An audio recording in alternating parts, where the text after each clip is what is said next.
Hi everyone, welcome to an invigorating chat on future-proofing HR with generative AI, a truly practical approach crafted by the Economic Times HR World and HONO. Today I have the privilege of hosting the power voices from across industries. Joining me at ET Studios are Mukul Mathur, ex-CHRO Head HR CJ Darcl, Manish Kathuria, Head HR Honda Cars, Atul Tiwari, CHRO Spice Money, and Arvind Balakrishnan, Chief Sales and Marketing Officer, Asia HONO. Thank you so much for joining. Thank you for having us. As we delve into the future of landscape of HR, one undeniable force reshaping its terrain is generative AI. Our discussion and POVs will revolve around not just adapting but thriving in this new era, where strategies for restructuring workforce models to optimize the AI benefits take the center stage. Moreover, we'll confront heads up on the imperative of managing risks, ensuring regulatory compliances, and customizing AI adoption to empower specific roles within organization effectively. So without wasting any further moment, I'm going to delve into the first question. How is generative AI shaping the future of workplaces? And on this one, I'm going to bring the entire panel together. So Manish, if I could start with you, what are your thoughts around it? I think it is in for a tremendous journey, artificial intelligence, generative AI.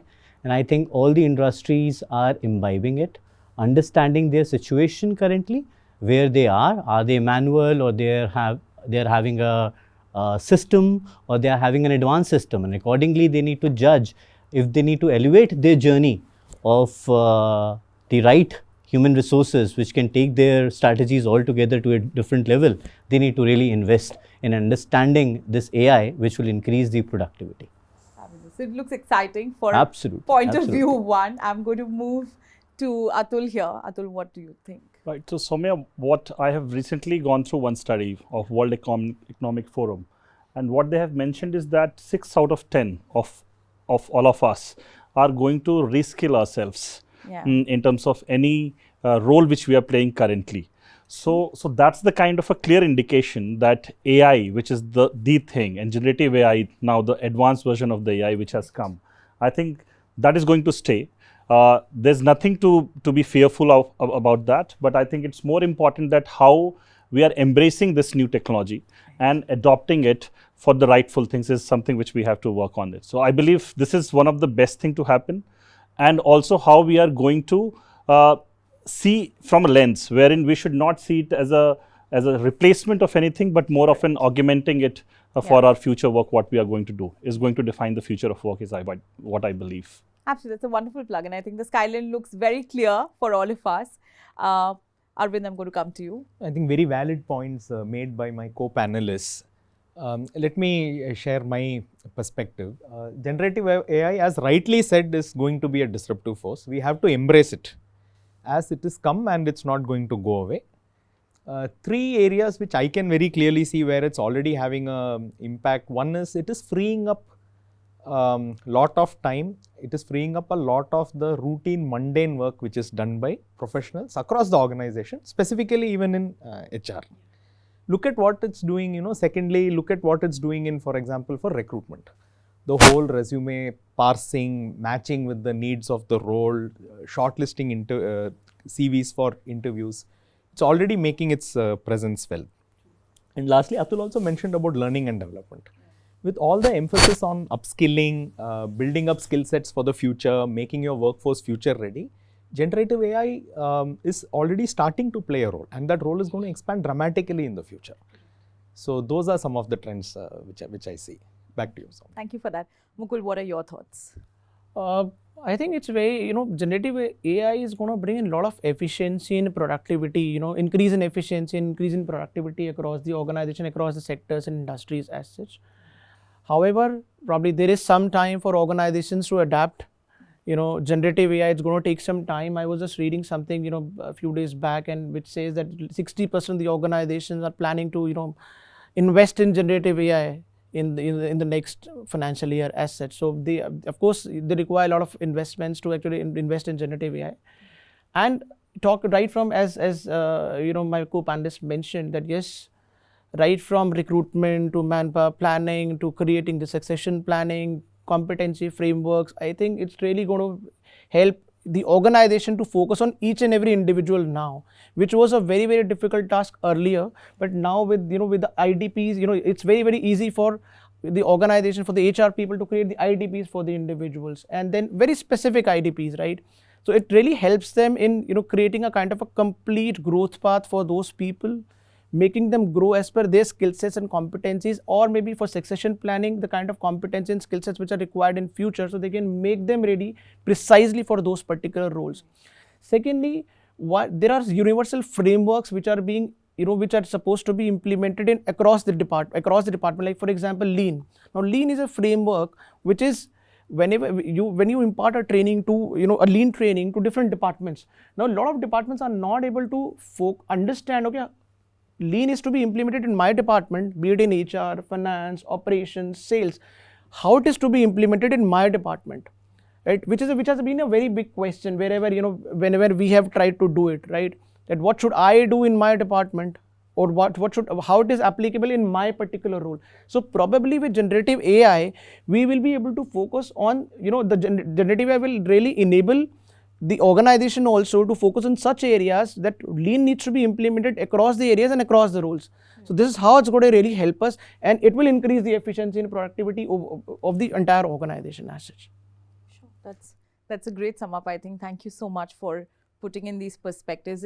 Of course, it's here, it's imminent. I mean, that's not one of the questions that we're having right now, but I love that, that augmentation is very, very important. So those roles, those problems, and this is one of the learnings that we've just learned in the day-to-day, that identifying those problems is also going to be Gen AI for you, right? They're not just going to give you solutions. It is also helping you assess the real problems at hand and then taking corrective or, reconstructive measures around that. So that's very interesting. Thank you so much. That brings me to the next part of the question here that talks about that what strategies should organizations adopt to address the risks and ensure compliance when deploying generative AI tools. I think there has been a lot of noise around this, that Gen AI is going to come, it will have its perils, it will have its different sides. So let's just try and address that as a group. Manish, if I can start this one also with you. I think very right. You should have the strategy right. For that, you should understand what type of an organization you are. Are you online working? Are you hybrid? Or you are into manufacturing zone, which is a brick and mortar, where you want to have the people working around. So the risk is how much penetration you want the machine to have. Looking at the organization size and optimized number, it should be man maximum or machine minimum, or is it man and machine both optimum? Right? This is the first level of strategic thinking you should have. How much penetration? Also, this is a risk. You need to understand how much connection you want to have between people. Adding to that, what is the compliance issue which you will be facing is data. If you are able to really make sure that you have a watertight system in making sure that you will abide with the newly inducting law which is coming up, HPTP Act, Data Protection Act, it would be a wonderful thing. So these two things, if you can really comprehend, it would be a good strategy. Fantastic. And Manish, you represent one of those industries that is very, very well cohesively working around the man and the machine economics, right? Okay. So that is... Absolutely. Looking at the workforce strength you have, or the type of people who you're working with, white collar, blue collar, temporary, apprentice, you should have the right penetration of the technology so that it is understandable by a person even at a 6th grade class. Why we are talking about temporary apprentice or diploma holder? It should break the language barrier. It should make the life simple, easy to understand with a click of a thing. That is a very intuitive perspective. Thank you for that. Atul, I'm going to come to you. You represent a very different side of the industry, spice money. So how do you see this equation unraveling for you? So as Manish's organization handles with man and machine, we handle with man and money. and I think one of the most critical part, because we operate as an industry in a very regulated environment ecosystem with a lot of regulations and compliances in place. And I think generative AI, which is coming into picture, one element is very, very important in terms of the risk, which we see is also what kind of data is being induced into the system. which is generating the information or insights or hindsights or foresights for us to take the decisions. And I think that is very, very important. Most of the times, be it the AI or the data analytics, whatever earlier models were there, the biggest challenge was always the kind of data which is being put into the system, and then what kind of output we are getting. So the reliability of the input, data input, is something which is very, very critical for us to see that what kind of risk is it giving. Is it giving me wrong information, wrong insight, and then wrong strategy will get into place. So that is something one is very, very important. The second piece is, of course, as Manish mentioned, I think data protection is another important piece. And data protection, not only the individual personal information, but your, for example, financial data, which is one of the very critical part which we handle for our customers and clients. And that is where I think it is very, very critical that what kind of data should be exposed, what is to be, we are authorized to process that data, what we are not authorized to process that data is very, very critical in terms of implementing and deploying any kind of, I think, strategy or system in place. New processes or anything that you're pulling into. And I think in between that, whatever generative AI is one more on the conscious side that, of course, generative AI itself is as a word is artificial intelligence, and I think it can't replace the human intelligence. So I think the best part is that how we can merge together, not completely rely on that, but use your human wisdom to define or take steps or decisions is very, very important. So that is one caution. I think we should should definitely highlight while taking any decision or any input we are taking. So that's, just to add to Atul's point is the continuity, sustainability of the solution. Right. Before that, you need to understand even the architecture on which this pure AI is based on. Is it flexible enough? It would continue. It will give me the right ROI or not. True. That would be a cost investment which need to be studied so that we are getting the productivity out. Probably topping it up with scalability, right? Absolutely. That's the second narrative. Absolutely. Of course. Mukul, what would you like to say here? Because you also represent a very different side of the industry.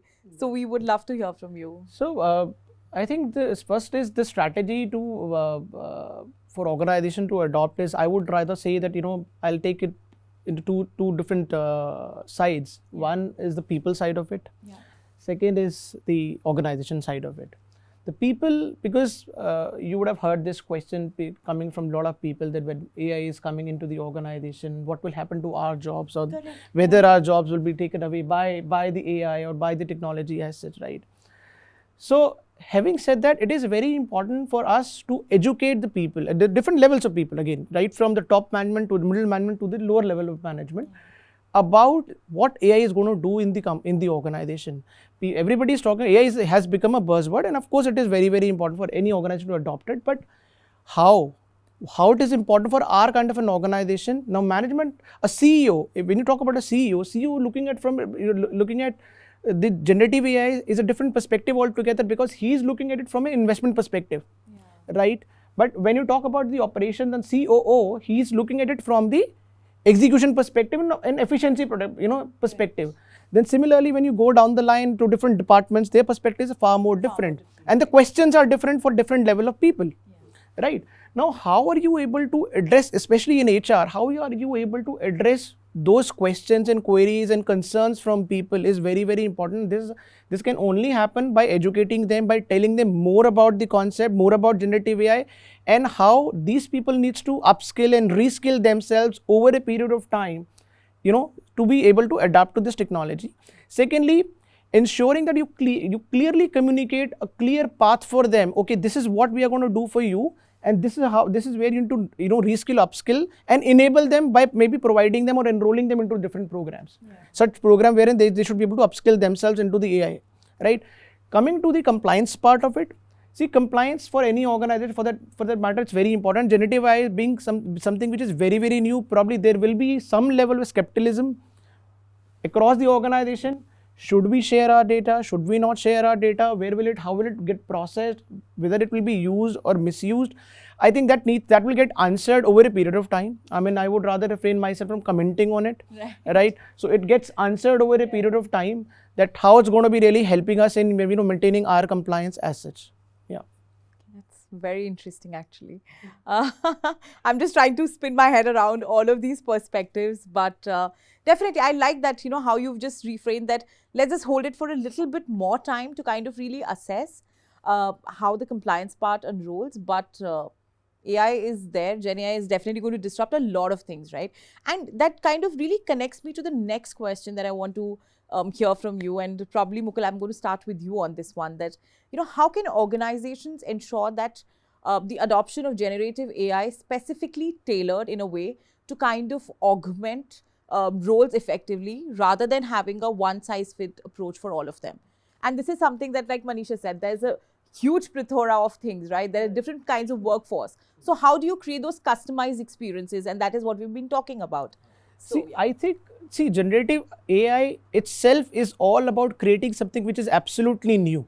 Yeah. So traditional AI versus generative AI, the biggest difference is generative AI creates or produces something which is absolutely fresh, absolutely new. It doesn't play with your current data, right? It takes into account your current data and then gives a new perspective and new perspective altogether as such. Now, for adoption, as I mentioned in my previous answer as well, that there are different ways to educate people at different levels, right? But having said that, I mean, how this AI is going to play a very important role is by creating IDPs for different individuals. As we were discussing some time back, that we use generally what happens is on the basis of the performance data, we create an IDP plan, for the high potential people in the organization or people who are on the borderline cases as well, right? To make them better success, to convert them into successors. Having said that, it is a very difficult task. It used to be very, very difficult task for the HR as such to actually precisely create an IDP for each individual. Now with the generative AI, probably it will be much easier for us to actually focus on each and every individual, right from top, middle and lower level people, and probably provide them a kind of a complete plan for the next 2, 3, 4 years. Right, that this is where you are, this is where you can go over a period of time. It really helps, and that too in a very, very short span of time. So it's not going to take too much of a time for us to actually create such paths as well. Competency framework, and then from framework, devise a complete plan for them. And I think by doing this, it's really going to help us in increasing the engagement level of the people. When you're clear about where you are, where you want to go, what organization is doing for you, I think it's really going to, maybe the burnout level will go down, the engagement levels will go up, attrition level will go down. This is what I'm expecting, right? Over a period of time, the attrition will go down and engagements will go up as such. So ideal image. That really amps up the entire equation, I think, right? Your emotions, right? That of course it's going to be there. It is going to have an impact on your overall employee engagement, their experience, your productivity. But these definitely look like very solid milestones on this. Atul, if I could bring you in, what is something that you like to add here? So I think what Mukul has added, one very important aspect is there in terms of tailor-made. This thing is also, as an organization, first we should definitely look at without keeping our eyes closed that it is not going to impact anyone or anything, or it is like going to happen and will sail through. It is definitely not going to be that smooth. And I think from that perspective, with all facts and figures and with all humility, I think we should also first look at it, one at different levels, and I would say one more at the strategic level, that whether first my leadership is also aligned and attuned to accept this change. Because we'll tell that this technology is there, generative AI is there, but if the leadership, that mindset and mindshare is not there to actually inculcate and then implement it in the organization, that thought process is not there, then we have to really think through and different. It becomes a very so there is a different approach which needs to be there for the leadership. That's why I'm touching about the tailor-made strategy or your path in which you want to move. The second is also we have to also identify, and specifically HR has to look into it, at which are the roles or the functions are actually really going to get impacted or going to get exposed because of this.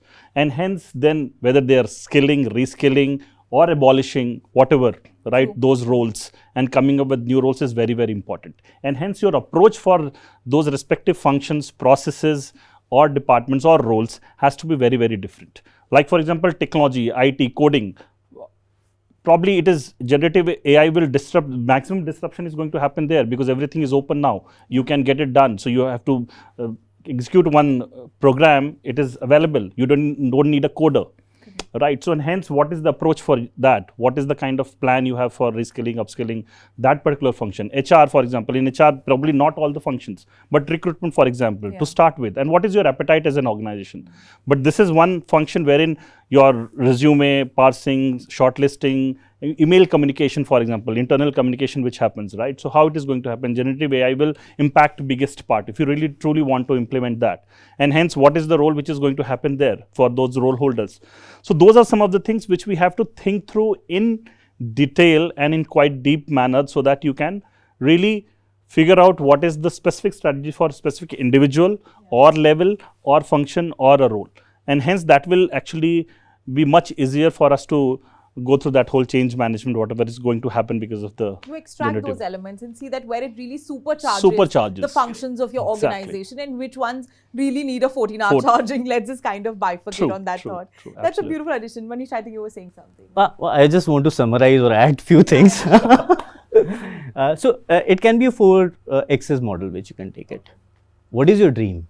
Where you want to really take your organization or your HR processes. Then where you are. Okay. Right. A reality check. Reality check. What your strategy want you to be. Right. Company strategy, top-down approach, profitability. And then the 4th one is role. What are the different roles you are having? What are the different domains you are having, right? From sales, manufacturing, non-manufacturing, within manufacturing, R&D for that matter. So just be very simple, work on these 4 axes. I think you will be able to get a lot of answers. Better, I feel, right? Maybe I can add something here. Please, Mukul. Like in terms of, I would really like to see AI doing some great job in terms of recruitment. Hiring the right people, again, I'm saying right in quotes as such, hiring the right fit for the organization has always been a challenge for the organizations. Reason being, generally we see, we look at somebody coming from the same industry, same background, identical kind of an organization also could be a good fit, which I don't feel so. I very, very strongly feel it is the stage of the organization or your business and the intellectual capability of your people and the maturity level of your organization decides whether an individual could be a right fit for you or not. Now, how generative AI can actually gauge it and probably give us the right people from the database of that database of candidates, that's what I really would like to see. How exactly it can do that? Because a lot of times you may have seen, some people have been hired from the competitive from a competition. Good guy, spent already 7-8 years in the same organization, but still is a misfit for my company. Reason being, because the stage of my company is different. That's correct. It is very, very critical for me to understand what is the stage of my company or probably the stage of my business for which we are hiring this guy. So if I am hiring for a business, for an organization which is a matured organization, probably I hire somebody who's already working in a matured company, who's already seen processes, systems, policies already there, and then probably he has taken the organization to the next level. Having said that, if I'm coming up with a new business altogether, which you have to start from scratch, I may not be able to, I would not hire somebody who's from a matured organization, because I need somebody who has got that passion in the belly, somebody who can roll up his sleeves and do things, and who has seen that cycle of taking the business from 0 to 100. And it requires a different metal altogether. Now, how generative AI can play that kind of a role, that's something which I'm always, I'm looking forward to. Honestly speaking, yes, it can create, job description. It can shortlist people on the basis of certain factors from the resumes, by parsing or maybe a few other technologies as well. But how will this generative AI can map this particular piece? I'm looking forward to it. Perfect. I think that's one of the bigger things. And I do agree with you, Mukul, on this, that growth mindset maybe comes into the picture here. That probably you've worked in one set of an organization with whatever, fixtures or whatever policies that have been there, and you've made your transition to another one. But like you rightly pointed, that it is about starting up a completely new business line. So how do we align on that? And that brings me to the next question, which definitely talks about the skills. So we really want to know, and I'm sure the viewers would really gain a lot from this one, that what strategy should HR employ to expand the digital skills across the organization in preparation for the widespread adoption of Gen AI? So it's all there, it's knocking on our door, it's absolutely in for us. So what are those skills that HR leaders can kind of push out So let me start with you on this, Atul.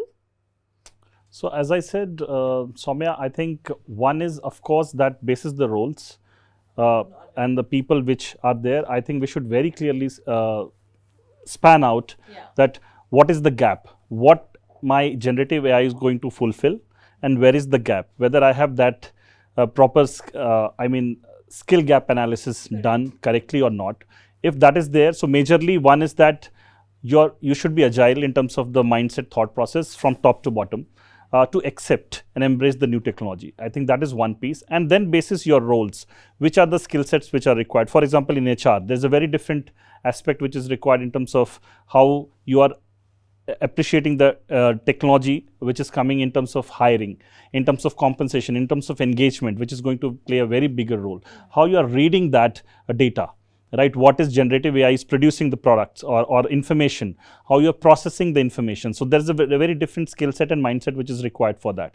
For that matter, in technology or an IT function, now the coding is being done, but how the coding is there, how you're connecting the different dots and then coming up with some hindsight, insight and foresight to take the decisions, or you're building the product. Right, so those are some of the different skills which are required for my technology people. So I think these are some of the permutation combinations which you have to put together and see that at what scale and what level you really want to implement. And basis that it's a journey, right? So if you are at level 1, as Manish was mentioning, whether you want to reach to level 5 or you want to reach to level 3, and basis that you have to then define your journey of upskilling and reskilling people.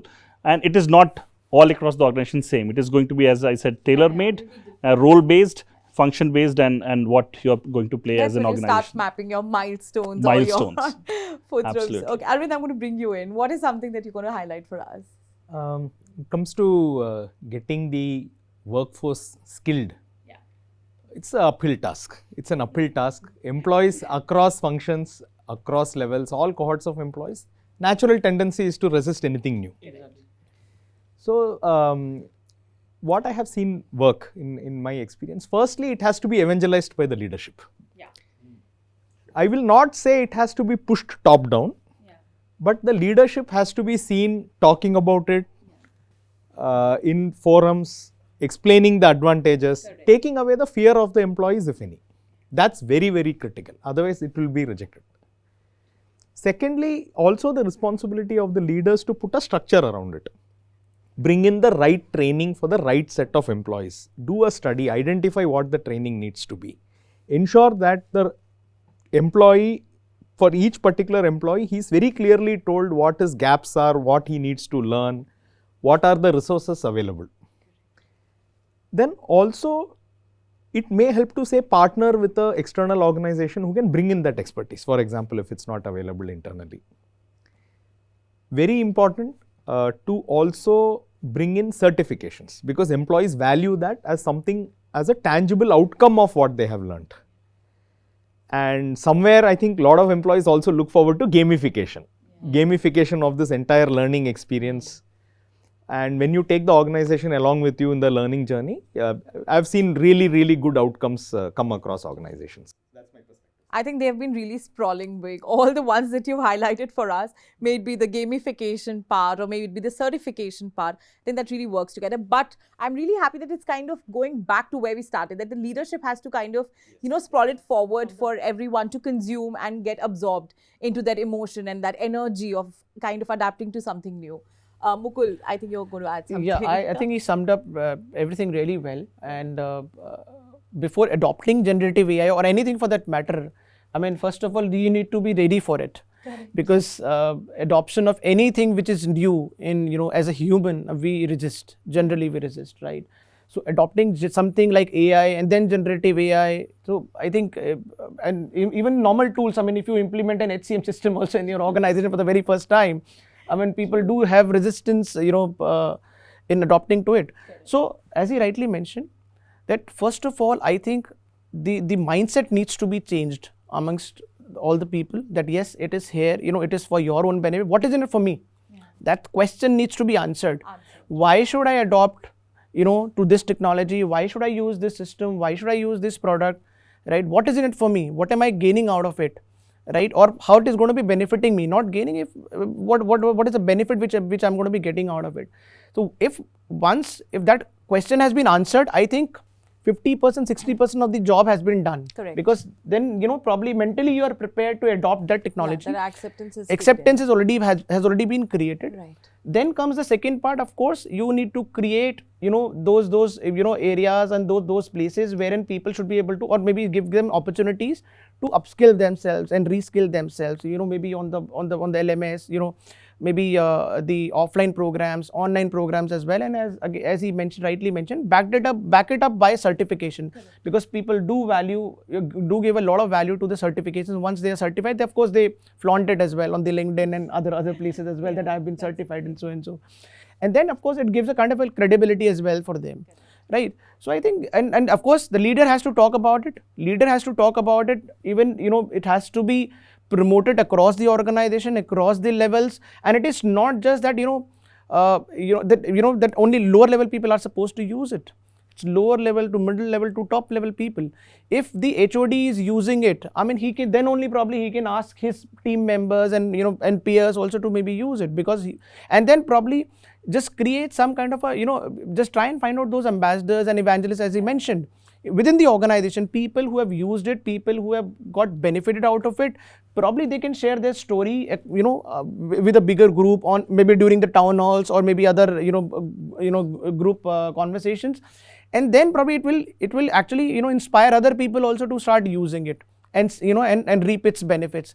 And I think that's how it's basically through word of mouth, because you already used it. So probably I have a greater, maybe you have a credibility in my eyes. So because you have used it and you are maybe sponsoring it, you are acknowledging it, that yes, probably it's a good thing to use. Probably definitely I'm going to use it. Otherwise, adoption becomes very, very difficult, very challenging. First of all, the mindset, as we mentioned, that you need to be prepared yourself. You need to prepare yourself to use the technology. As much as we want to move forward in this journey, a lot of importance is to given to, to reflect back. That backward integration is more important than actually going for bigger milestones in the future. Yeah, so learning and unlearning both are important. So you need to unlearn what you have learned maybe in the past, and learn new things. And probably learn further. And that champion para you like, I think. No. So I just at last my say on this is while hearing and listening, I was just reflecting, and I think what has worked really well for me, with all humility, I have seen.